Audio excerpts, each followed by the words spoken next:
सन्माननीय सदस्य मीरजी कोटेचा। अध्यक्ष महोदय, आज अंतिम आठवडा प्रस्तावावर बोलण्यासाठी माझं मत मांडण्यासाठी मी उभा आहे। अध्यक्ष महोदय, मुंबई हे देशाची आर्थिक राजधानी, मुंबई एक जागतिक शहर आहे।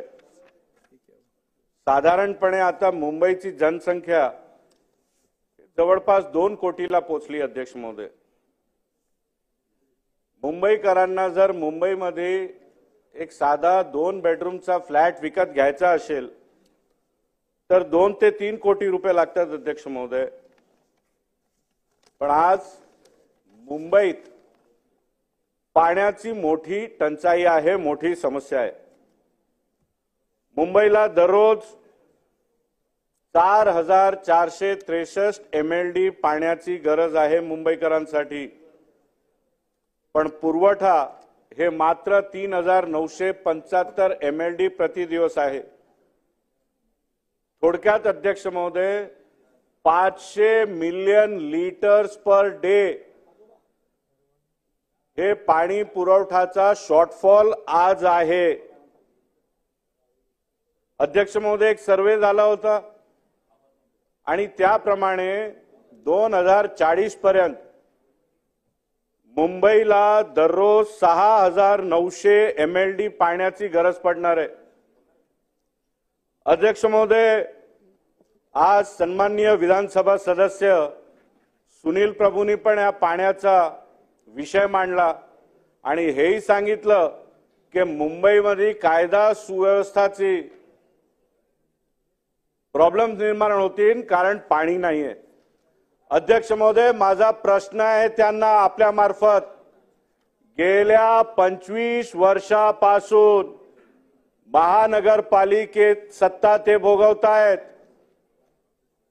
मुंबईकरांना 24/7 पाणी आम्ही देऊ अशा स्वप्न उद्धव ठाकरेजींनी दाखवलं होतं। अध्यक्ष महोदय, मुख्यमंत्री झाल्यानंतर उद्धव ठाकरेजींनी 24/7 मुंबईकरांना पाणी देण्यासाठी कन्सल्टंट अपॉइंट केला आणि त्यांना 300 कोटी रुपये दिले आणि 300 कोटी रुपये हे मुंबईकरांचे घामाचे पैसे खर्च केल्यानंतर उत्पन्न काय? 0। अध्यक्ष महोदय, आज मुंबईकरांना पाण्याची मोठी समस्या आहे। गेल्या काही महिन्याआधीच अध्यक्षाच्या दालन्यात या विषयावरती ही चर्चा झाली होती, पण अध्यक्ष महोदय,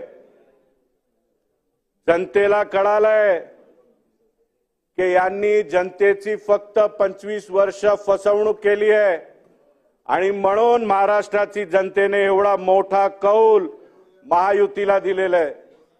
आणि म्हणून आपल्या मार्फत आपले मुख्यमंत्री लाडके देवाभाऊंना मी मुंबईकरांच्या वतीने निवेदन करतो की आज मुंबईकरांना पाण्यासाठी 2040 पर्यंत आपल्याला जे 6900 MLD पाणी दररोज लागणार आहे त्यासाठी नियोजन करावं लागेल। अध्यक्ष महोदय, आणि देवाभाऊ सारखे विजनरी लीडर हे नक्कीच हे करू शकतात आणि म्हणून मी प्रार्थना करतो लवकरात लवकर याचं नियोजन व्हावा। मुख्यमंत्री उद्धव ठाकरेजी असताना एक मात्र नवीन प्रकल्प गारगाईचा होता, तेही त्यांनी बंद केला होता। अध्यक्ष महोदय, त्याला रद्द केला होता आणि आज एकही नवीन प्रकल्प सध्या महानगरपालिका राबवत नाही। जर चुकून एखादा वर्षी पाऊस कमी पडला तर निश्चितच मुंबईमध्ये अराजकता होणार आणि म्हणून आपल्या मुख्यमंत्र्यांना मी विनंती करतो की नवीन धरणाचा नियोजन त्यांनी करावा आणि येणाऱ्या भविष्यात मुंबईत पाण्याची टंचाई होणार नाही याची काळजी आणि नियोजन त्यांनी करावा। अध्यक्ष महोदय, मुंबईच्या पूर्व उपनगरेमध्ये तीन कचरा भूमी होती, मुलुंड, विक्रोळी आणि मानखुर्द.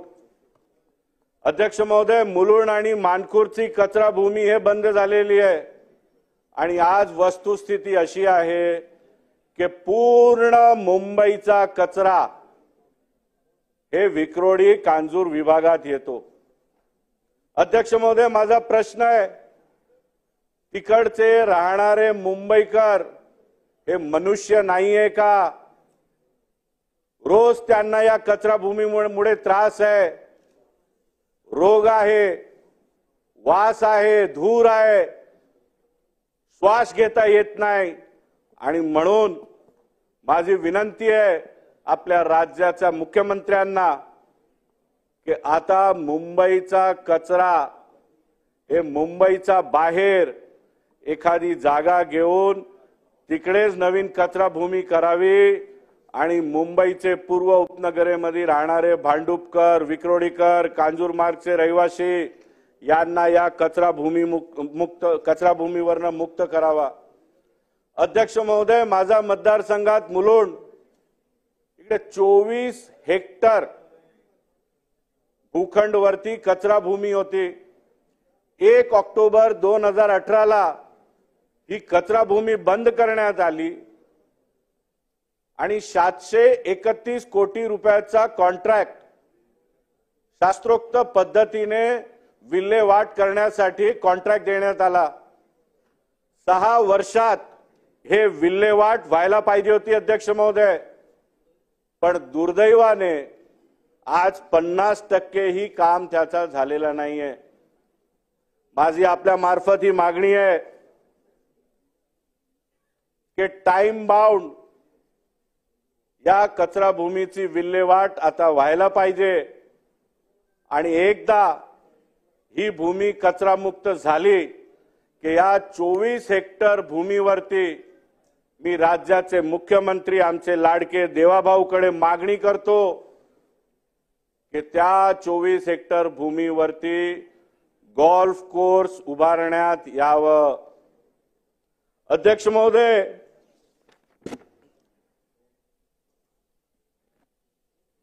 आमचा मुलुंड इकडे वन विभाग पण लागतो आणि जवळपास 1950 गोरगरीब यांचा घर हे संजय गांधी नॅशनल पार्कच्या भूमीमध्ये आहे.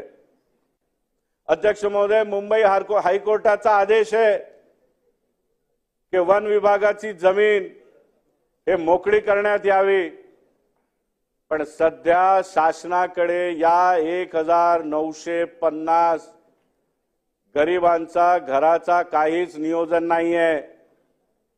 माझी मागणी आहे की मुलुंड पूर्वेमध्ये 7400 घरांचा पीएपीचा प्रकल्प उभारण्यात येत आहे.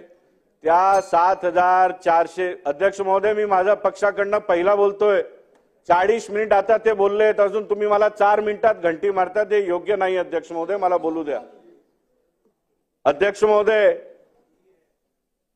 या गोरगरिबांसाठी 1950 घरांचा नियोजन हे मुलुंड पूर्वेमधीलच जो पीएपीचा प्रकल्प आहे तेथे मुख्यमंत्र्यांनी करावा, ही माझी प्रार्थना आहे. गोरगरीब मुलुंडकरांना मुलुंडमध्येच पुनर्विकास त्यांचा व्हावा, त्यांना पुनर्विकसित मुलुंडमध्येच करावा आणि त्यांना त्यांचे हक्काचे घर हे मुलुंडमध्येच द्यावे, ही माझी विनंती आहे. अध्यक्ष महोदय, आपल्या मुख्यमंत्र्यांनी बरेच वेळा सांगितलंय की त्यांचा जो मुंबईसाठी विजन आहे, जो इन्फ्रास्ट्रक्चर त्यांना डेव्हलप करायचं आहे, ते अशा करायचं आहे की मुंबईच्या कोणत्याही भागाला तुम्हाला जर प्रवास करायचा असेल तर 1 तासापेक्षा कमी वेळात ते प्रवास झालं पाहिजे. मेट्रोचा जाळ तर 2-3 वर्षात कार्यान्वित होणारच आहे. आज मुंबईचा एका बाजूला अटल सेतू आहे तर एका बाजूला कोस्टल रोड आहे. पण अध्यक्ष महोदय, मुंबईचे पूर्व उपनगरेसाठी जो ईस्टर्न फ्रीवे आहे तो देवनारलाच संपतो आणि देवनार वरून साधारणपणे मुलुंड जिकडे मुंबई संपते तिकडे पोहोचायचं असेल तर 1 तासाचा प्रवास असतो अध्यक्ष महोदय. आणि म्हणून माझी मागणी आहे, आपल्या मुख्यमंत्र्यांकडे मागणी आहे की मुलुंडवरनं देवनार पर्यंत ईस्टर्न फ्रीवेला जोडणारा एक एलिव्हेटेड कॉरिडॉर चा नियोजन करावा, जेणेकरून पूर्व उपनगरेमध्ये राहणारे मुंबईकरांनाही ट्रॅफिकचा कोंडीमधनं मुक्ती भेटणार. अध्यक्ष महोदय, एक खूप महत्वाचा प्रकल्प गोरेगाव मुलुंड लिंक रोड हे चालू आहे. आता हल्लीच 2 महिन्याआधी महानगरपालिकाचे सर्व संबंधित अधिकाऱ्यांसोबत मी जीएमएलआरचा मुलुंडचा भागात एक जॉईंट व्हिजिट लावली होती. अध्यक्ष महोदय, डेप्युटी म्युनिसिपल कमिशनर महाडे तिकडे आले होते आणि मी त्यांचा निदर्शनास आणून दिलं की काय काय निकृष्ट दर्जाचे काम तिकडे चाललेत. अध्यक्ष महोदय, त्यांनी खूप सकारात्मक धोरण घेतलं आणि त्यांच्या इंजिनियर्सला त्यांनी काही निर्देश दिले. अध्यक्ष महोदय, दुर्दैव आहे, 2 महिने झाले या प्रकल्पाचे एक्झिक्युटिव्ह इंजिनियर एक कॉन्ट्रॅक्टरचा प्रेमापोटी काहीच कारवाई करत नाही. मोजून 15 दिवसाआधी याच जीएमएलआर वरती एकही स्ट्रीट लाईट चालू नाही. अध्यक्ष महोदय, त्यांचा कॉन्ट्रॅक्ट मध्ये आहे की जर ते स्ट्रीट लाईट बंद करतायत तर ऑल्टरनेट लाईट्स हे त्यांना लावायची आहे. अध्यक्ष महोदय, एकही चालू नाहीये आणि 15 दिवसाआधी आमचा मुलुंडकर पूनमिया दाम्पत्य हे बाईक वरती चालला होता जीएमएलआर वरती आणि एक डंपरनी त्यांना उडवलं. 34 वर्षाची गृहिणी माझी बहीण ती जाग्यावरतीच मृत पावली. छोटासा बच्चू तिचा. अध्यक्ष महोदय, या कॉन्ट्रॅक्टरचा चुकामुळे एक परिवारचं भविष्य उद्ध्वस्त झालं. अध्यक्ष महोदय, पोलिसांनी कारवाई केली, त्या डंपरचा ड्रायव्हरला अटक केली, पण कुठे नाही तर कुठे महानगरपालिकाचे या प्रकल्पाचे इंजिनियर पण दोषी आहेत.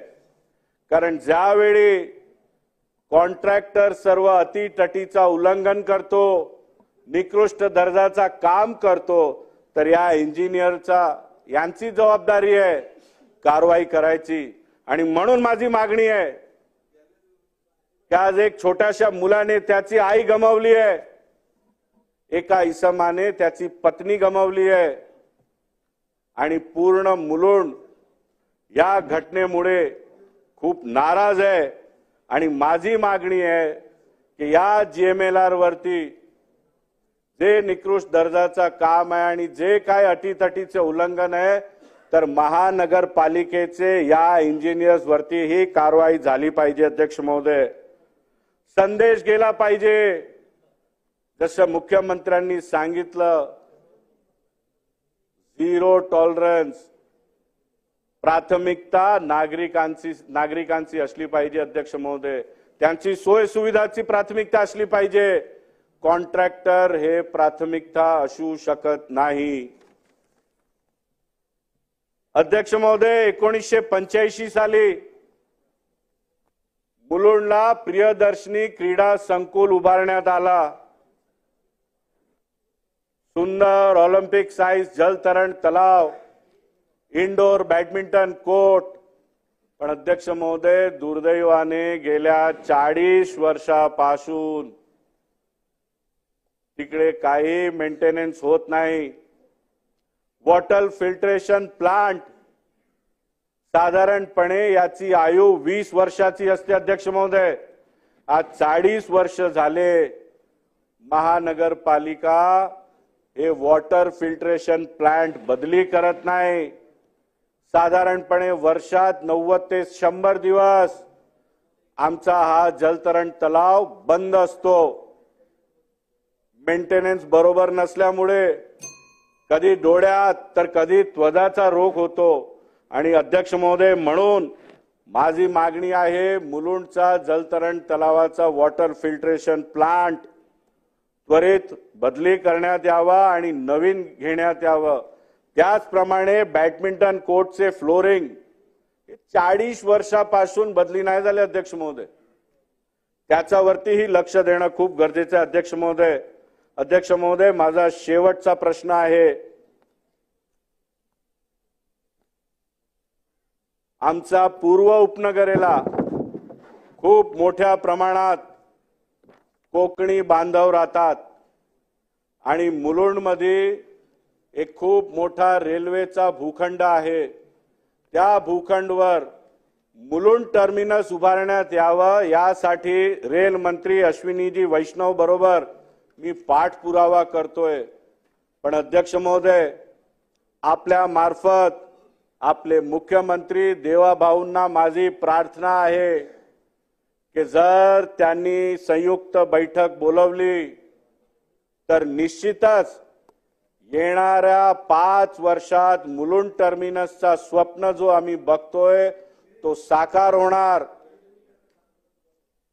आपण मला माझे विचार मांडू दिले अध्यक्ष महोदय, त्याबद्दल आपला आभार व्यक्त करतो. आणि माझे सर्व मुद्द्यांवरती राज्याचे मुख्यमंत्री आमचे लाडके देवाभाऊ हे सकारात्मक असणार आणि निश्चितच नियोजन करणार असा विश्वास बाळगतो. धन्यवाद.